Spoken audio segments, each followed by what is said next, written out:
Guys இப்போ இதல நம்ம கொஞ்சோண்டு எண்ணெய் ஊத்திக்கலாம். போதும் நம்ம இது வணக்கிறதுக்கு.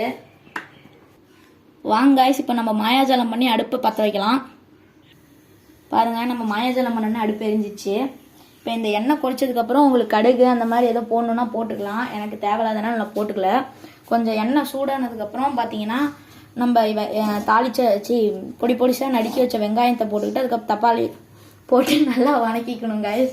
ஒரு ஃப்ளோல தப்பா வந்துருச்சு. அதுக்கப்புறம் உருளைக்கிழங்கு போட்டு நல்லா பொன்னிறமா வணக்கிக்கணும். சரி நான் வணக்கிட்டு உங்களுக்கு காமிக்கிறேன். இப்போ வாங்க நம்ம வெங்காயத்தை போட்டுக்கலாம். எரிக்குது गाइस. போட்டுட்டாச்சு. வாங்க गाइस இப்போ நம்ம கரண்டி வச்சு நல்லா தாளிச்சிடலாம். நீங்க கிண்டிக்கிட்டே இருக்கணும். அடுப்பு கொஞ்சம் ஸ்லோவா வச்சுக்கோங்க. சரி நான் தாளிச்சு எப்படி வரணும்னு காட்டுறேன் गाइस. கொஞ்சோண்டு உப்பு போட்டுக்கலாம். அப்பதான் ஈஸியா நல்லா வணங்கும். போட்டுட்டாச்சு. போதும் गाइस இது வணங்கினது போதும். நம்ம தக்காளி ஆட் பண்ணிக்கலாம்.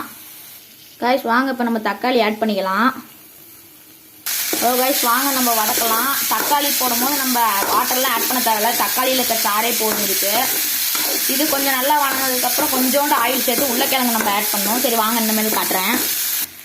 ஹலோ गाइस இந்த மாதிரி சமயத்தில் வந்து நம்ம என்ன பண்ணலாம்னா உருளைக்கிழங்கு போட்டுக்கிட்டு கொஞ்சம் வணங்கினதுக்கு அப்புறம் சிக்கன் மசாலா அல்லது மட்டன் மசாலா ஆட் பண்ணிட்டு கொஞ்சோண்டு மஞ்சத்தூள் போட்டு நம்ம வீட்டுக்கு யூஸ் பண்ணுற சமையல் மிளகாத்தூள் போட்டுக்கலாம்.